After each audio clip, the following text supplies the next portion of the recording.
신명기 8장 2절의 말씀 같이 보겠습니다. 신명기 8장 2절, 2절, 5절, 7절, 17절 자막을 참조해서 한 절씩 교독합니다. 신명기 8장 2절입니다. 내 하나님 여호와께서 이 40년 동안에 내게 광야길을 걷게 하신 것을 기억하라.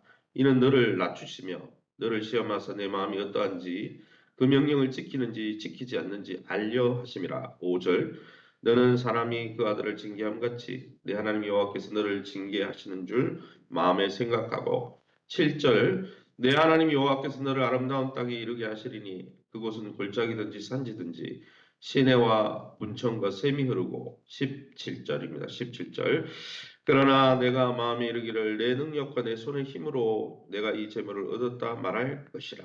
아멘. 오늘은 신명기 8장 1절에서 20절 말씀 가지고 주의 말씀으로 살기라는 제목으로 말씀을 함께 나누기 바랍니다. 이스라엘에게 광야 생활이 왜 주어졌는지, 물론 불순종해서 그들을 뺑뺑이 돌리는 의미도 있지만은 하나님이 이스라엘에게 40년 광야 생활을 주신 의미가 있는 거죠. 그 의미를 모세가 이제 그의 유언적 설교를 통해 설명해 주고 있습니다.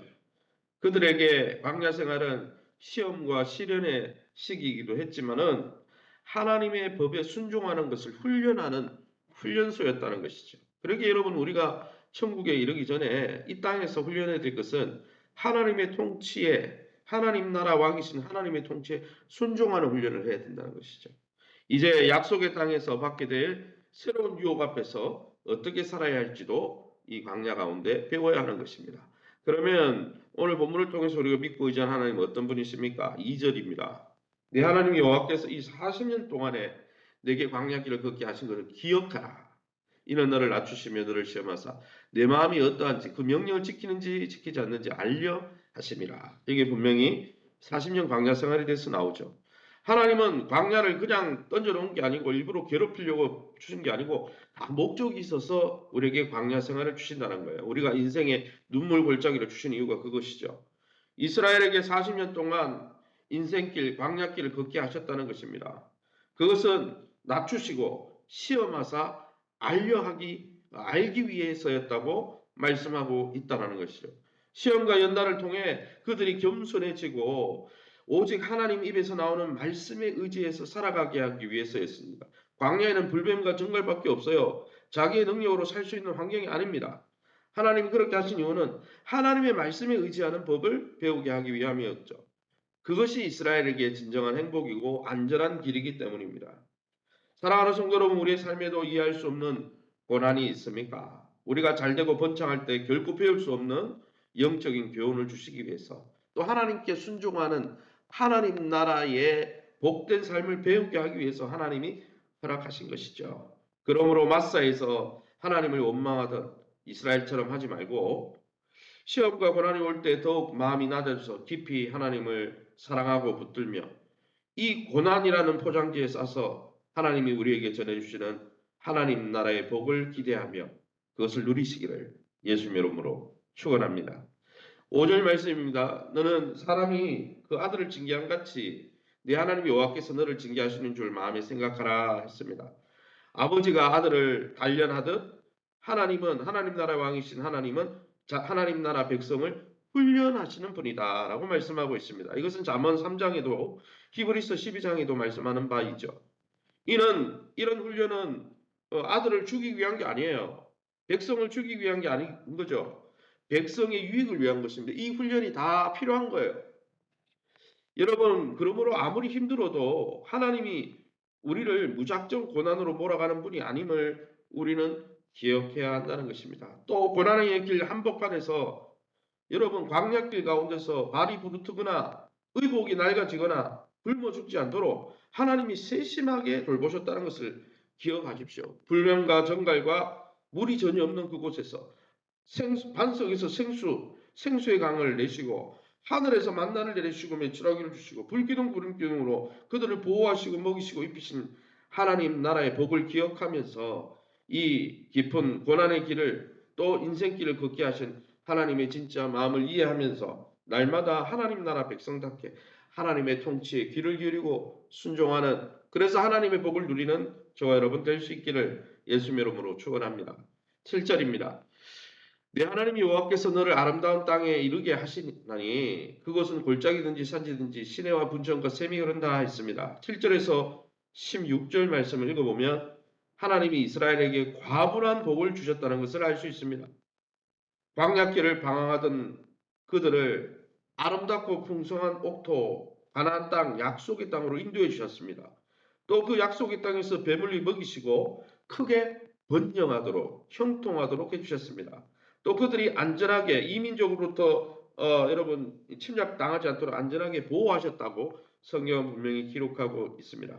하나님은 광야 같은 우리 인생길 가운데서도 또 약속의 땅 가운데서도 백성들 가운데 임재하셔서 함께 하셔서 필요한 것을 때를 따라라는 히브리서의 본문은 때는 필요라는 단어거든요. 원문에 필요를 따라 필요한 것들을 다 공급해 주시는 분이십니다. 주님이 오늘 우리에게 오신 것 또한 우리에게 풍성한 생명을 주기 위함이라고 요한복음 10장 10절에 목자가 온 것은 양으로 생명을 풍성히 얻는 풍성한 삶을 누리게 하려고 오셨다라고 말씀하신 주님의 말씀을 기억하면서 날마다 하나님의 말씀 가운데서 말씀에 순종하면서 풍성한 삶, 하나님 나라의 복을 누리시기를 예수님 이름으로 축원합니다. 그럼 우리에게 주시는 교훈이 무엇일까요? 17절. 그러나 내가 마음에 이르기를 내 능력과 내 손의 힘으로 내가 이 재물, 이 복을 얻었다 말할 것이라. 하나님이 하나님 나라 백성이 됐으니까 하나님 나라 백성답게 살 수 있도록 복을 주셨는데 하나님 나라의 이 하나님의 과분한 복을 받았으면서도 그래서 번영하게 된 이스라엘이 어떻게 했습니까? 하나님을 계속 잘 섬겨야 되는데 그러니까 사실은 부하거나 가난하거나 어떤 형편에 처하든지 하나님 한 분만으로 만족하게 해달라. 이 자족의 비결이 능력인 이유는 가난할 때는 부하기 위해서 하나님 찾아요. 그러나 부할 때는 여러분 모든 것이 번영할 때는 하나님 그때가 제일 중요한 거예요. 그때 하나님 더 붙들어야 되는 거예요. 그런데 여러분 가나안 땅에서 번영을 누리자 이스라엘은 어떻게 했습니까? 교만해졌습니다. 내 능력으로 내 힘으로 이렇게 했다. 하나님 필요 없다. 기도할 필요 없다. 말씀도 볼 필요 없고 성령 인도를 받을 필요도 없다. 그리고 우상 숭배를 하기 시작했습니다. 여러분 우리가 하나님을 섬기지 않으면 다른 걸 섬기게 된다는 것이죠. 이 행복이 자기들의 능력으로 이룬 것으로 착각했기 때문입니다. 여러분 우리가 잘 될 때 더 주의해야 하는 것입니다. 하나님의 은혜를 잃어버리는 순간 우리도 언제든지 이런 교만과 우상 숭배에 빠지게 된다는 거예요. 그러면 하나님 주시는 하나님 나라의 행복을 빼앗기게 된다는 거예요. 그러기에 저와 여러분이 날마다 우리 자신의 영혼을 살피면서 우리 자신을 성찰하면서 말씀 앞에 말씀의 거울 앞에 우리 자신을 비추면서 날마다 하나님의 은혜만을 굳게 붙들고 부하거나 가난하거나 잘 될 때나 어려울 때나 하나님 한 분만을 붙쫓으시기를 예수의 이름으로 축원합니다. 시간 우리 합심해서 기도합니다. 너무 가난해서 너무 고난 가운데 있어서 하나님을 욕하거나 너무 잘 되어서 주님을 잊지 않도록 주님 우리에게 하나님을 굳게 붙드는 믿음의 복을 주시옵소서. 2024년 표처럼 하나님 나라를 이 땅에서 누리고 경험하는 한 해, 또 그 복을 자랑하고 증거하는 한 해 되게 도와주시다. 일대일 양육이 잘 이루어질 수 있도록 그 일을 통해 이러한 일들이 이루어질 수 있도록 세우신 교회와 좋은 관계를 맺게 하여 주시고 또 변화와 성장을 경험하도록 우리 전성을 집사님 김명숙 권사님 얘도 또 이점수 장로님도 많이 지난주에 이틀 출근 못할 정도로 힘들었다고 합니다. 그 외에도 환우들을 위해서 또 우리 김명숙 권사님 오늘 정오에 재수술을 하게 됩니다. 유방암 재수술입니다. 여러분 특별히 기도해 주시고 하나님 깨끗하게 치유될 수 있도록 하나님 만져달라고 우리 합심해서 통성으로 기도합니다. 주여 하나님 아버지 은혜 감사합니다. 하나님의 놀라운 은혜 가운데 이 새벽에도 저를 주여 보좌 버린 되시니 감사합니다. 부하거나 가난하거나 하나님 어떤 형편과 상황에 있든지 이 광야길을 통해 하나님을 의지하는 법을 배우게 도와주시고 주님께 순종하면서 하나님이 자기 백성을 돌보시고 공급하시는 놀라운 하나님 나라의 복을 또 그 하나님의 나라의 그 기쁨을 경험하고 누리고 그 하나님 나라 천국을 이 땅에서부터 누리는 교회 그 누린 복을 증거하고 자랑하는 교회 될 수 있도록 은혜를 베풀어 주옵소서. 2024년 어린이 전도와 또 단기 선교와 주일 목장과 1:1 양육 사역과 많은 사역들을 통해서 하나님 아버지 정말 하나님 나라를 하나님 붙드는 귀한 교회 되게 도와주옵소서. 세우신 교회가 연약하고 부족해도 주님의 몸인 줄 알고 주님 사랑하는 마음으로 교회와 한마음 한뜻을 품게 도와주시고 공동체 안에 거하면서 믿음이 자라고 또 영적으로 육적으로 강건해지게 도와주시고 또 기업과 자녀들의 복을 받게 도와주옵소서. 우리 전성의 집사님을 긍휼하게 주옵소서. 주님께서 치유의 강선을 바라시고 또 그리스도의 놀라운 소망 가운데 천국을 소망하며 믿음 가운데 승리할 수 있도록 인도하여 주옵소서. 김명숙 권사님 오늘 정오에 또 재수술을 하게 되었습니다. 하나님 귀한 여정을 붙들어 주옵소서. 하나님 수술이 깨끗하게 완전하게 치유되어서 잘 아버지 오늘 이루어질 수 있게 도와주시고 전이됨 없이 하나님 맑게 깨끗하게 완전하게 치유하여 주셔서 이후에 하나님의 은혜를 더 깊이 누릴 수 있도록 하나님의 강한 손으로 편팔로 붙들어 주시옵소서. 특별히 하나님 또 우리 이점수 장로님 지난 주일에 이틀 동안 출근을 못할 정도로 몸이 너무나 고통 가운데 있었다고 합니다.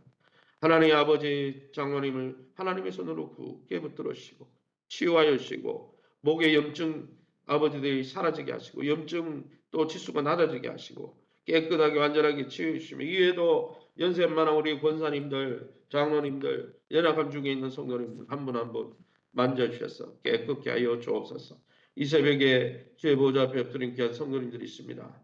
약속의 말씀 붙들고 하나님의 선하심을 경험하게 도와주시고 오늘도 1, 2 목장 대신방 가운데 하나님이 축복해 주셔서 그 신방 받는 가정 하나님이 신방 가주시고 하나님이 돌보아 주셔서 오늘도 구원의 역사를 경험하게 도와주옵소서. 모든 영광 하나님께 돌려드리며 예수 이름으로 기도합니다. 아멘.